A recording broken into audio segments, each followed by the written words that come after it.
ನಮಸ್ಕಾರ ನೋಡ್ಸಂದ್ರೆ ಕೊನೆಗೂ ಪುರಸಭೆಯಲ್ಲಿ ಅರ್ಜಿನ ಕರೆದಿದ್ದಾರೆ. ಮುನ್ಸಿಪಾಲಿಟಿ ಕೆಲವು ಜನ ಅಂತಾರ, ಕೆಲವು ಜನ ಮುನ್ಸಿಪಲ್ ಕಾರ್ಪೊರೇಷನ್ ಅಂತಾರ, ಕೆಲವು ಜನ ಮುನ್ಸಿಪಲ್ ಸಂಸ್ಥೆ ಅಂತಾರ.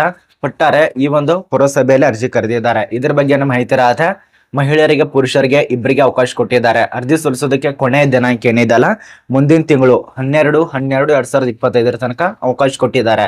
ಇದೊಂದು ಖುಷಿಯ ವಿಚಾರ ಆಗಿರತ್ತೆ. ಇಲ್ಲಿ ಯಾವ ಒಂದು ವರ್ಗದವರಿಗೆ ಅತಿ ಹೆಚ್ಚು ಆದ್ಯತೆ ಕೊಡ್ತಾರ ಅಂದ್ರ ಅವ್ರು ಮೊದಲಿಗೆ ಅದನ್ನೇ ತಿಳಿಸ್ಕೊಟ್ಟಿದ್ದಾರೆ. ಯಾವೊಂದು ಕೆಳಗರದವ್ರಿಗೆ ಅತಿ ಹೆಚ್ಚು ಆದ್ಯತೆ ಕೊಡ್ತಾರ ಅಂತೇಳಿ ಮೆನ್ಷನ್ ಮಾಡಿದ್ದಾರೆ. ಇಲ್ಲಿ ತಿಳಿಸ್ಕೊಟ್ಟಿರುವಂತ ಮಾಹಿತಿಗಳ ಪ್ರಕಾರ ಯುವ ಅಭ್ಯರ್ಥಿಗಳು, ಅದರಲ್ಲಿ ಕೂಡ ಸ್ಪೋರ್ಟ್ಸ್ ಅಭ್ಯರ್ಥಿಗಳು ಇತ್ತಂದ್ರೆ ಅಪ್ಲಿಕೇಶನ್ ಹಾಕ್ಬಹುದು. ಅದ ನಂತರ ನೀವೇನಾದ್ರೂ ಅಂಗವಿಕಲತೆ ಇತ್ತಂದ್ರೆ ನೀವು ಕೂಡ ಅಪ್ಲಿಕೇಶನ್ ಹಾಕ್ಬಹುದು. ಯುವ ಅಭ್ಯರ್ಥಿ ಹೇಳ್ತಾ ಇರೋದು, ನೀವೇನಾದ್ರೂ ಇತರೆ ಸ್ಪೋರ್ಟ್ಸ್ ಅಭ್ಯರ್ಥಿಯಲ್ಲಿ ಇದ್ರು ಕೂಡ ನೀವು ಅಪ್ಲಿಕೇಶನ್ ಹಾಕ್ಬಹುದು. SC/ST ವರ್ಗ, SC ದಲ್ಲಿ PWD ಅಭ್ಯರ್ಥಿಗಳು ಅವ್ರ ಅಪ್ಲಿಕೇಶನ್ ಹಾಕಿ, ಮತ್ತೆ ST ದವರು, SC ದವರು, OBC A ದವರು, OBC B ದವರು ಇವರಿಗೆಲ್ಲರಿಗೂ ಅನುಕೂಲ ಕೊಟ್ಟಿದ್ದಾರೆ. ಅವ್ರಿಗಾಗಿನೇ ಪೋಸ್ಟ್ ಇಷ್ಟಿಷ್ಟು ಅಂತೇಳಿ ಮೀಸಲಾತಿಯಲ್ಲಿ ವರ್ಗೀಕರಣ ಮಾಡಿದ್ದಾರೆ. ಇಲ್ಲಿ ನೋಡಿ ನಿಮ್ ಮುಂದೆನೆ ಕಾಣಿಸ್ತಾ ಇರೋದು, ಮೊದಲನೇದಾಗಿ ಯುವ ಅಭ್ಯರ್ಥಿಗಳು ಸ್ಪೋರ್ಟ್ಸ್ ಪರ್ಸನಲ್ ಅಭ್ಯರ್ಥಿಗಳಿಗೆ 32 ಪೋಸ್ಟ್ ಅಂತೇಳಿ. ಅದ್ರ ಬಳಿಕ ಈ ಒಂದು ಯುವ ಅಭ್ಯರ್ಥಿದಲ್ಲಿ ಪರ್ಸನಲ್ ಏನಾದ್ರೂ ಡಿಸಬಿಲಿಟಿ ಆಗಿತ್ತು ಅಂದ್ರೆ ನಿಮಗೆ ಸುಮಾರು 6 ಪೋಸ್ಟ್ ಈ ರೀತಿ ನಿಮಗೆ ವಿವರಣೆ ಮಾಡಿದ್ದಾರೆ.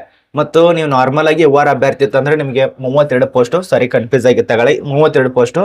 ಮತ್ತೆ ನೀವೇನಾದ್ರೂ ಫೋರ್ಸ್ ಅಭ್ಯರ್ಥಿ ಇತ್ತಂದ್ರೆ 13 ಪೋಸ್ಟ್. ಅದ ನಂತರ ನೀವೇನಾದ್ರೂ ಡಿಸಬಿಲಿಟಿ ಇತ್ತಂದ್ರೆ 6 ಪೋಸ್ಟ್. ಯುವ ಅಭ್ಯರ್ಥಿಗಳಿಗೆ ಪರ್ಸನಲ್ ಡಿಸಬಿಲಿಟಿ ಇತ್ತಂದ್ರೆ ಅದರಲ್ಲಿ ಕೂಡ 6 ಪೋಸ್ಟ್. ಈ ರೀತಿ ನಿಮಗೆ ವರ್ಗೀಕರಣ ಮಾಡಿದ್ದಾರೆ. ಟೋಟಲ್ ಆಗಿ ಹಿಂಗೆ ಮಾಡಿ ಪುರಸಭೆಯಲ್ಲಿ 139 ಪೋಸ್ಟ್ಗೆ ನೇಮಕಾತಿ ಆಗ್ತಾ ಇದೆ. ಈ ಒಂದು ಸಂಸ್ಥೆ ಯಾವುದು, ಹೆಂಗೆಲ್ಲ ನೇಮಕಾತಿ, ಯಾವ ಪೋಸ್ಟ್, ಎಷ್ಟು ಹುದ್ದೆಗಳು, ಎಲ್ಲ ಮಾಹಿತಿ ಇರತ್ತೆ. ಇದೇ ವಿಡಿಯೋದಲ್ಲಿ ಎಲ್ಲ ವರ್ಗೀಕರಣ ಮಾಡಿ ನಿಮಗೆ ತಿಳಿಸ್ಕೊಟ್ಟಿದ್ದೇನೆ. ವಿಡಿಯೋ ಕೊನೆತನಕ ನೋಡಿ, ಸಂಪೂರ್ಣ ಮಾಹಿತಿ ಪಡ್ಕೋತೀರಾ. ಮತ್ತೆ ಈ ಒಂದು ಚಾನಲ್ ಅನ್ನು ಯಾರು ಸಬ್ಸ್ಕ್ರೈಬ್ ಮಾಡಿಲ್ಲ ಈಗಲೇ ಸಬ್ಸ್ಕ್ರೈಬ್ ಮಾಡ್ಕೊಳ್ಳಿ. ಪ್ರಶಾಂತ್ ಅಕಾಡೆಮಿ ಚಾನಲ್ ಅನ್ನ ಬನ್ನಿ ಒಂದೊಂದಾಗಿ ತಿಳಿಸ್ಕೊಡ್ತಾನೆ. ಮತ್ತೆ ಇನ್ನೊಂದು ಹೇಳಬೇಕು, ಇತ್ತೀಚಿನ ದಿನದಲ್ಲಿ ಧಾರವಾಡ, ಬಿಜಾಪುರ ಆ ಒಂದು ಜಿಲ್ಲೆ, ಈ ಒಂದು ಜಿಲ್ಲೆ ಬರೀ ಕೋಚಿಂಗ್ ಹೋಗಿ ತುಂಬಾ ಜನ ಅಮೌಂಟ್ ವೇಸ್ಟ್ ಮಾಡ್ತಾ ಇದ್ದಾರ. ನಾನು ಯಾವುದೇ ರೀತಿಯಾಗಿ ಅದನ್ನ ಹೇಳ್ತಾ ಇಲ್ಲ, ಇದನ್ನ ಹೇಳ್ತಾ ಇಲ್ಲ. ದಯವಿಟ್ಟು ಒಳ್ಳೆ ರೂಮನ್ನ ಮಾಡಿ, ಒಳ್ಳೆ ಬುಕ್ಗಳನ್ನ ತಗೋರಿ. ಅದ ನಂತರ ಒಳ್ಳೆ ಜಾಗ ಒಂದು ರೂಮ್ ಮಾಡಿ ಓದೋದಕ್ಕೆ ಸ್ಟಾರ್ಟ್ ಮಾಡಿ. ಮೊಬೈಲ್ದಿಂದ ದೂರ ಇರಿ, ಓದೋದಕ್ಕೆ ಸ್ಟಾರ್ಟ್ ಮಾಡಿ. ಸುಮ್ಮನೆ ಅಲ್ಲಿ ಹೋಗಿ ಹಣ ವೇಸ್ಟ್ ಮಾಡೋದು ಅವ್ರು ಏನು ಕಲ್ಸಲ್ಲ. ಹಿಂದಿನ ವರ್ಷದನ್ನ ತೆಗೆದುಕೊಂಡಿರ್ತಾರೆ. ಅದ ನಂತರ ನಿಮ್ಮ ಮೊಬೈಲ್ನಲ್ಲಿ ಇರ್ತಾವಲ್ಲ ಅದೇ ಒಂದು ಪ್ರಶ್ನೆ ಬಗ್ಗೆ ಮಾಹಿತಿಯನ್ನು ತಿಳಿಸ್ಕೊಡ್ತಿರ್ತಾರೆ. ನೋಡಿ, ಅಲ್ಲಿ ಸುಮ್ಮನೆ 10,000 20,000 ರೂಪಾಯಿ ಖರ್ಚು ಮಾಡೋ ಬದಲಿಗೆ ಒಳ್ಳೆ ರೂಮನ್ನ ಮಾಡ್ಕೊಂಡು ಒಳ್ಳೆ ಬುಕ್ಗಳನ್ನ ತೆಗೆದುಕೊಂಡು ಚೆನ್ನಾಗಿ ಓದಿ. ಅಷ್ಟೇ ಹೇಳ್ತಾ ಇರೋದು. ತುಂಬಾ ಜನ ಕೇಳಿದ್ರೆ ಅದೇ ಒಂದು ಕಾರಣಕ್ಕಾಗಿ. ಈಗಿನ ದಿನಮಾನದಲ್ಲಿ ನೋಡಿದ್ರೆ ಬರೇ ಬಿಸ್ನೆಸ್, ಶಿಕ್ಷಣ ಅಂದ್ರೆ ಬಿಸ್ನೆಸ್ ಮಾಡ್ಕೊಂಡು ಬಿಟ್ಟಿದ್ದಾರೆ. ಅರ್ಥ ಆಗ್ತಿದೆ ಅಂತ ಅನ್ಕೋತೀವಿ. ತರಬೇತಿ ಕೇಂದ್ರ ಕೂಡ ಬಿಸ್ನೆಸ್ ಮಾಡ್ತಿದ್ದಾವೆ. ಇದನ್ನೆಲ್ಲ ನೋಡ್ಕೊಂಡು ಒಳ್ಳೆ ರೀತಿಯಲ್ಲಿ ಓದಿ. ಅಲ್ಲಿ ಹೋಗೋದು, ಹರಟಿ ಹೊಡಿಯೋದು, ಹಂಗೆ ಹಿಂಗೆ ತಿರುಗಾಡಕ್ಕೆ ಹೋಗೋದು ಅದೆಲ್ಲ ಬಿಟ್ಟು ಸರಿಯಾಗಿ ಓದಿ. ಇನ್ನು ಕೆಲವೇ ದಿನಗಳಲ್ಲಿ ಎಕ್ಸಾಮ್ಗಳು ಸ್ಟಾರ್ಟ್ ಆಗತ್ತೆ. ಪ್ರತಿಯೊಂದು ಎಕ್ಸಾಮು ಈಗ ಜಾಬ್ ಎಕ್ಸಾಮ್ಸ್ ಕೂಡ ನೋಟಿಫಿಕೇಶನ್ ರಿಲೀಸ್ ಮಾಡ್ತಾರೆ ತುಸು ದಿನದಲ್ಲಿ ಕರ್ನಾಟಕದಲ್ಲಿ. ಅದಕ್ಕೂ ಕೂಡ ಓದಬಹುದು. ಬನ್ನಿ, ಇದಕ್ಕೆ ಸಂಬಂಧಪಟ್ಟಂತೆ ನಿಯಮಗಳು, ರೂಲ್ಸ್ಗಳು ಒಂದೊಂದಾಗಿ ತಿಳಿಸ್ಕೊಟ್ಟಿದ್ದಾರೆ.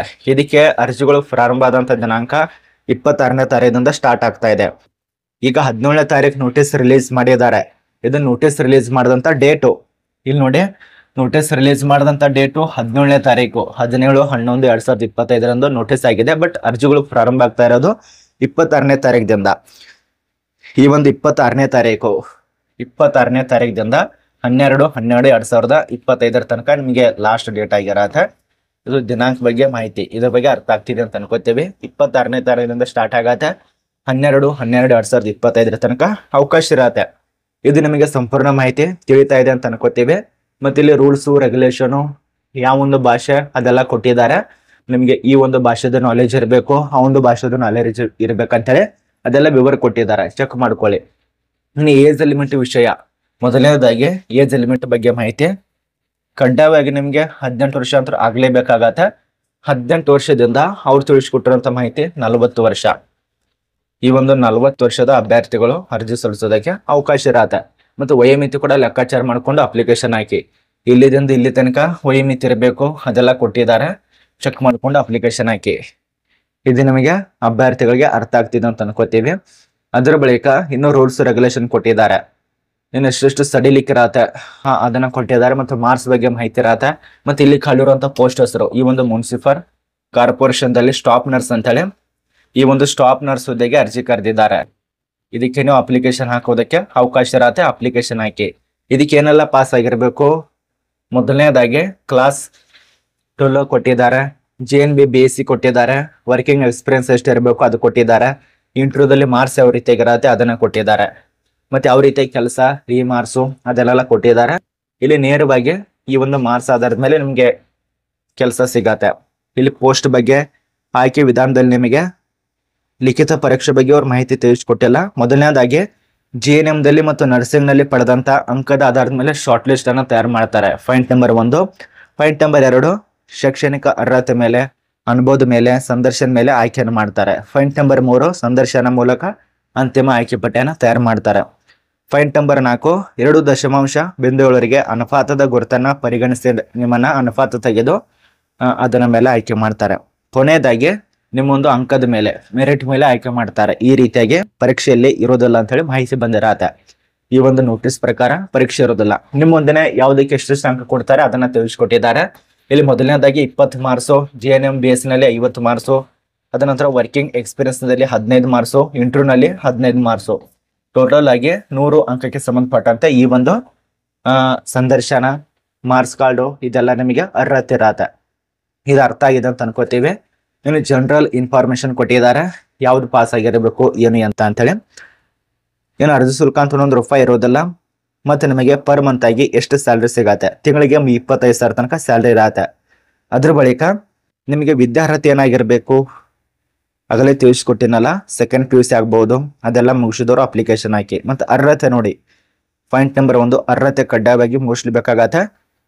ನೀವು JNM ಕಂಪ್ಲೀಟ್ ಮಾಡಿದವರು, BSc ನರ್ಸಿಂಗ್ ಕಂಪ್ಲೀಟ್ ಮಾಡಿದವರು ಇದೆಲ್ಲ ಆಗಿರ್ಬೇಕಾಗತ್ತೆ. ನರ್ಸಿಂಗ್ ಇರೋದ್ರಿಂದ ಅದು ಆಗಲೇಬೇಕು. ಅದ್ರ ಬಳಿಕ ಕೆಲವೊಂದು ರೂಲ್ಸ್ ರೆಗ್ಯುಲೇಷನ್ ಇದಾವೆ. ಮೊದಲನೇದಾಗಿ ನಿಮಗೆ ಬಂಗಾಳ ಭಾಷೆಯಲ್ಲಿ ಪ್ರಾವೀಣ್ಯತೆ ಹೊಂದಿರಬೇಕು. ಎಲ್ಲಿ ಖಾಲಿ ಇದಾವೆ ಅದನ್ನ ತಿಳ್ಕೊಳ್ಳಿ. ಇದು ಖಾಲಿ ಇರೋದು ಕೋಲ್ಕತ್ತಾದಲ್ಲಿ ಖಾಲಿ ಇರತ್ತೆ. ಕೋಲ್ಕತ್ತಾ ಕಾರ್ಪೊರೇಷನ್, ಈ ಒಂದು ಮುನ್ಸಿಪಲ್ ಕಾರ್ಪೊರೇಷನ್ ನಲ್ಲಿ ನೇಮಕಾತಿ ಆಗ್ತಾ ಇದೆ. ಇದು ಕಾಣಿಸ್ತಾ ಇರಬಹುದು. ಆಯ್ಕೆ ಆದ್ರೆ ಕೋಲ್ಕತ್ತಾದಲ್ಲಿ ಕೆಲಸ ಇರತ್ತೆ. 2025 ಮತ್ತು 26ನೇ ಸಾಲಿನ ಇದು ನೇಮಕಾತಿ ಆಗಿರತ್ತೆ. ಪೋಸ್ಟ್ಗಳು 139 ಪೋಸ್ಟ್ಗೆ ಅರ್ಜಿ ಕರೆದಿದ್ದಾರೆ. ಇಲ್ಲಿ ಮಹಿಳೆಯರು ಮಾತ್ರ ಅರ್ಜಿ ಸಲ್ಲಿಸೋದಕ್ಕೆ ಅವಕಾಶ ಇರತ್ತೆ. ಮತ್ತೆ ಅರ್ಜಿ ಸಲ್ಲಿಸುವಂತ ವೆಬ್ಸೈಟ್ www.kmcgoin.in ಗೆ ಭೇಟಿ ನೀಡಿಕೊಂಡು ಅರ್ಜಿ ಸಲ್ಲಿಸಿ. ಇದು ಆಫೀಸಿಯಲ್ ಇರುವಂತ ವೆಬ್ಸೈಟ್ ಗೌರ್ಮೆಂಟ್ದು. ಇದಕ್ಕೆ ಸಂಬಂಧಪಟ್ಟಂತೆ ಇನ್ನಷ್ಟು ಹೆಚ್ಚಿನ ಮಾಹಿತಿ ಕೂಡ ಚರ್ಚೆ ಮಾಡಿ. ಮತ್ತೆ ಡಾಕ್ಯುಮೆಂಟ್ಸ್ ನೋಡಿ ಏನೇನು ವೆರಿಫಿಕೇಶನ್ ಮಾಡ್ತಾರೆ ಅಂತೇಳಿ. ಮೊದಲನೇದಾಗಿ ಏಜ್ ಪ್ರೂಫ್ ಕೇಳ್ತಾರೆ, ಅದು ಕಡ್ಡಾಯವಾಗಿ ಸರ್ಟಿಫಿಕೇಟ್ ಬೇಕೇ ಬೇಕು. ಅದ್ರ ಬಳಿಕ ನಿಮ್ಮೊಂದು ರೆಸಿಡೆಂಟ್ ಅಡ್ರೆಸ್ ಪ್ರೂಫ್ ಬೇಕಾಗತ್ತೆ. ಆಧಾರ್ ಕಾರ್ಡ್ ಆಗ್ಬೋದು, ವೋಟರ್ ID ಆಗ್ಬೋದು, ಮತ್ತು class 12 certificate, JNM BSc nursing ಇದೆಲ್ಲ ಸರ್ಟಿಫಿಕೇಟು, ಮಾರ್ಕ್ಶೀಟ್ಗಳು ಅದೆಲ್ಲ ಬೇಕು. ವರ್ಕಿಂಗ್ ಎಕ್ಸ್ಪೀರಿಯನ್ಸ್ ಕಡ್ಡಾಯವಾಗಿ ಬೇಕು.